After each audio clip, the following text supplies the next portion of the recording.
Hi, this is Richard with the Week 2 summary. And once again, as you can see, I'm in the studio by myself. Craig's back from his international travels at conferences and jet-setting around the world, but he's off running a retreat, so he'll be beaming in at points during this video. We've got about 7,000 learners now, which is amazing. And one of my favourite things about this course is really seeing the community of learners come together and starting to support one another. And some of our learners have been really sort of commenting on that over the last week, saying how much of a relief it is to realise that all of the things that they're noticing about their own mind, the distraction, the getting stressed, the lack of self-kindness sometimes, the difficulties that they're facing, are things that other people face as well. And so just recognising that people around the world are facing the same experiences that we're facing can be really helpful. One learner asked about young people and whether if they have ADHD, if mindfulness can help with that, or if that's a different kind of attention. And of course, attention deficit hyperactivity disorder is an attentional disorder. And there's some emerging evidence now, and it's looking pretty strong actually, that mindfulness training can help kids with ADHD to be less distracted and perhaps a little bit less hyperactive, more able to focus and more able to sit with uncomfortable feelings in their body so that they're not so distracted and not so hyperactive. Of course, maybe getting them to meditate might be a stretch, perhaps starting with informal practices, just getting them to do things mindfully, different activities, and then perhaps starting with 1 minute of meditation at a time, and then building that up as they go can be a pretty helpful thing to do. And the loving kindness meditation as well, or cultivating friendliness, then this is an interesting practice because we've had it in this course for a while and people have mixed reactions to it. Somebody noted, well, one of the learners thought it was Craig, but it was actually me in the meditation saying that it's not a prayer. The idea is not that we're really beaming out love and light to the world or sending out positive vibes. I mean, if we want to think about it like that, fine, we can do that. But really it's about changing the way our brain works. Because once we start to practice mindfulness and tune into all the self-criticism and the negative self-talk, we often notice that the mind is, can be pretty negative. And so what we can do with meditation is to start retraining that habit. And that's what loving kindness meditation is all about. Because every time we make those wishes, even if it feels a bit mechanical and weird, may I be happy, may I be free from suffering, what that's doing is strengthening neural pathways in the brain, strengthening circuits associated with genuinely wishing kindness for ourselves and for others. And of course, if we practice that for long enough, it's just going to be the way that we naturally respond to ourselves, particularly when things are hard or when other people are suffering. So it's a very useful practice to persevere with. And in fact, the wisdom traditions have always included prayer and aspirational sort of meditations like this. And so you do see in the wisdom traditions things like loving kindness meditation, but it's also a much more practical sort of everyday thing that we can do. One of our learners asked, is mindfulness just a new label for old-fashioned love? And Craig has some interesting things to say about this. Sorry I can't be in the studio. I'm just back from overseas travels and visiting universities in Ireland and over in England. I'm back in Australia now, but on a course retreat myself. It's some interesting discussion about is mindfulness just a form of old-fashioned love?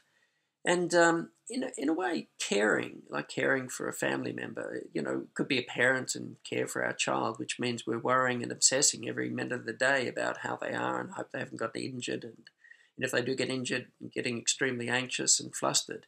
That's one kind of care, but it's care born out of a very strong attachment.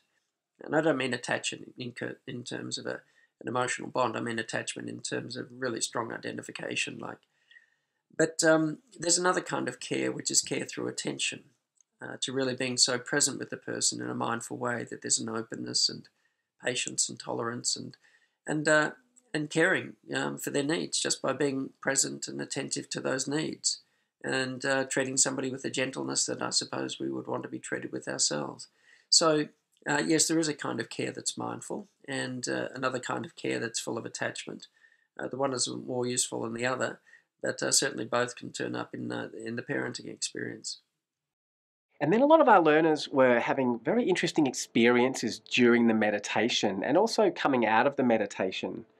Some mention, or one actually mentioned, that compassion's like having a parachute, that I can hit the ejector button and get out of the dead-end street of empathy fatigue and get back into my life.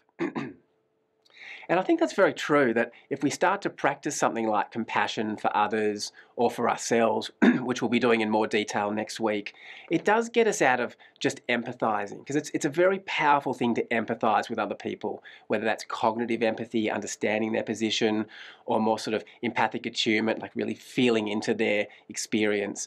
But if people are experiencing suffering or distress and we spend too much time empathizing, that can actually, well, as we say in the course, it can activate the same parts of the brain as if we were experiencing that suffering.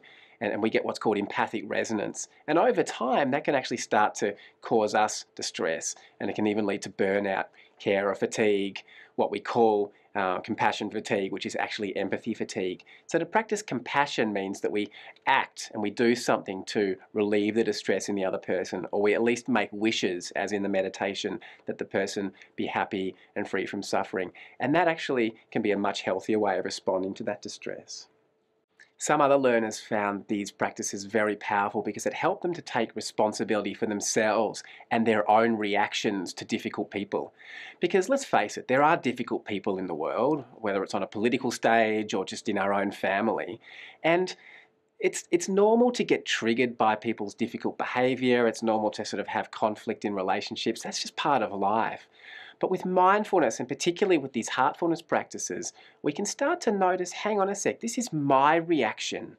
There are judgments that I have about this person. There are grudges that I'm holding. There are expectations that I have about this person, that they should be a certain way or they shouldn't be the way they're being right now. And that perhaps when we tune in, we notice that that's actually what's causing us to contract and feel tense and to feel resentful. And if we're holding on to those things, we're literally holding on to a grudge. And so mindfulness helps us to notice that we're doing that, to notice that we're actually making things uncomfortable for ourselves. We're definitely contributing to that conflict. We're perpetuating that by seeing that person in a particularly negative way. And so to let go of those grudges and expectations, and perhaps just to be present and show up and sort of be with the person as they are. Of course we maintain boundaries. We don't allow bad behavior. But to let go of all that extra stuff that's making us uncomfortable can also create a sense of openness and new possibilities in our relationships. And that's what some of our learners have been talking about, which was really reassuring to read. Some discussion about holding high expectations for others and getting perhaps angry or resentful when somebody doesn't meet those expectations. And sometimes it masquerades as if we're caring for the other person, wish they'd meet them, but it's actually born of our own attachments again, and really wanting somebody to rise to a higher level because we want them to reach their potential. We want them to, grow and develop as a human being. So having high expectations is just really a desire for their betterment. But the other kind of holding high expectations that really leads to stress and resentment is about our own attachments and expectations of our own desire for a person to be the way that I want them to be. And that's our own stuff. That's not somebody else's stuff. And so we need to be aware of that and learn to drop it. I think one of the things that's most challenging is because it's actually attachment and, stuff that's not helpful, but it masquerades as being something that's very virtuous. And that makes it, I think, even harder to spot and certainly harder to let go of. Some learners, of course, were really surprised by the power of kindness. When they started to practice kindness, starting to notice that was really transforming their lives, whether it was their relationship with themselves or with other people, or even just the ability to be with strong emotions. Because, another part of life is experiencing emotion. While we're alive, it's normal to experience emotion, and some of them are quite uncomfortable. And it really becomes about how we relate to those emotions. How do we relate to our vulnerable parts? A good way to think about feeling an emotion, and this is what I do with a lot of my private clients in my private practice, is to experience it as a part of us that's perhaps like an inner child, or a part of us that's feeling vulnerable. So if we're feeling afraid, or we're feeling, sad, or lonely, or hurt in some way, perhaps we could recognize, okay, there's a part of me that feels vulnerable right now, that feels sad, that feels afraid. And then the question is, how am I relating to that part of myself right now? And if this were a small child, if this were a friend who were experiencing this emotion, how would I relate to them? Am I dismissive? Do I just ignore their distress? Or would I be judgmental and tell them to snap out of it and get over it? Or would I be patient and kind and loving? And of course, if we were patient and present and kind with someone else who was suffering, that would help to ease their distress. And that's what we can do with our own distress. So it's sort of about how we're relating to our own vulnerable parts. And that's really what these practices can help us to do, to cultivate a much kinder, healthier way of relating to our vulnerability. Of course, some of these practices are quite challenging, and it can bring up a lot. I mean, two things happen when we start to practice meditations and exercises like loving kindness and self-compassion. One is that quite often we start to realize perhaps how uncompassionate and unkind we are to ourselves. We start to notice the self-criticism going through the mind, often as a bit of a default setting, and we notice the contraction and the tension and the suffering that can cause us as we do that. And that can be quite confronting for people. And the other thing that we've noticed happens is that when people start to bring that kind of attitude to themselves and be kinder and more present with their vulnerability, they start to get more in touch with their vulnerability, right? Less avoidant of it, less critical and dismissive of it. So they start to feel it more fully. And that can also be quite hard. And that's why we encourage people in this course to go slowly, to really be respectful, to notice, okay, am I ready to do this practice? Is it bringing up too much?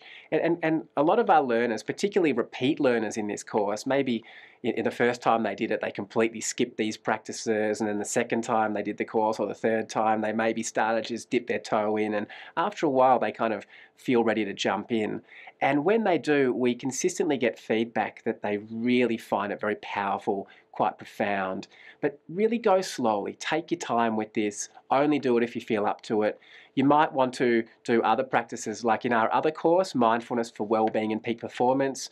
We have an exercise called the Training the Puppy meditation, where we start to cultivate gentleness and an attitude of friendliness with ourselves. And that might be a really powerful practice to do, or even just some basic mindfulness meditation, practicing being with uncomfortable emotions, uncomfortable sensations in the body, and just building that muscle as a way of then being able to hold more and more discomfort as we go.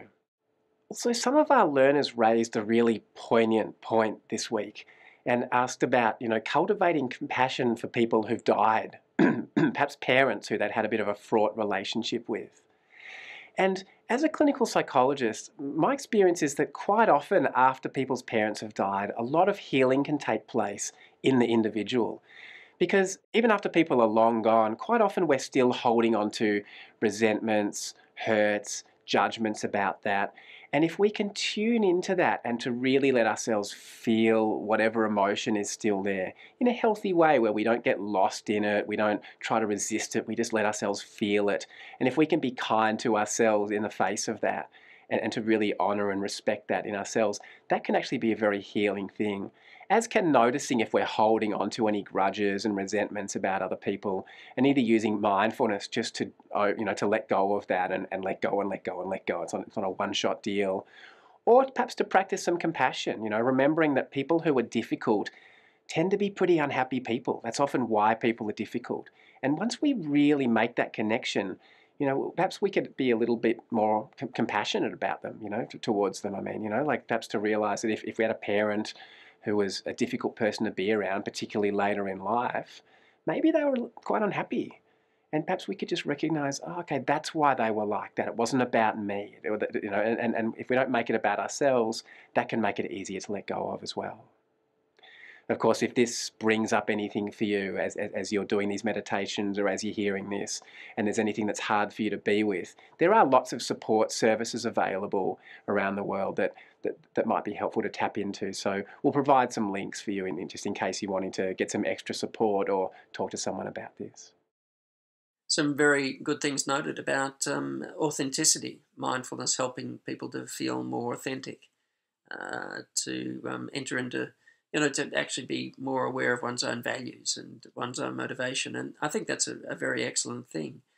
And certainly going into negotiations, for example, if we're not aware of that, then we're not aware of what's our own stuff and what's somebody else's stuff, and it makes it very hard to actually move into a win-win situation where both parties get what they need and both parties have their concerns addressed. So if we're more authentic, it means that we're more able to spot that, and I think much more able to be an effective negotiator, I dare say, not only on a geopolitical level, but also at the home, or perhaps in the workplace. Finally, some of our learners have been, I guess, lamenting really that they hadn't learned about this stuff earlier, perhaps when they were parents of young kids. Because, of course, once we understand the power of mindfulness and things like loving kindness and self-compassion, we recognize how much that might have made things easier for us, either personally or perhaps if we'd been using that and practicing it as parents, perhaps it might have actually helped our kids to learn to relate to themselves in that way as well. And look, that's a pretty common regret that people have. But I guess the best way to think about it is, we've still got the rest of our lives to live, and at least we're learning about this now. And it's never too late. Even if we have a difficult relationship with someone that's, it's a bit fraught or a bit distant, if we just start to cultivate mindfulness in our interactions with them and to actively seek to empathize or be compassionate, to maybe make some loving kindness wishes for them and change the way that our own brain sort of thinks about that person, that can just start to transform that relationship. And it might be slow and it might take time, but it can often make a big difference. So perhaps not to regret too much what has been and gone, but to recognize that right now what we're doing is we're responsible for this moment and we're creating the conditions for the future. So the whole thing about mindfulness is practicing in the here and now so that in the future things become easier for us. So that's it from us for this week. Next week, Craig is going to be back in the studio, and I'm not. I'm actually off to Bali to run my first ever mindfulness and self-compassion retreat. So I'll be there. Well, fingers crossed the volcano lets me into the country.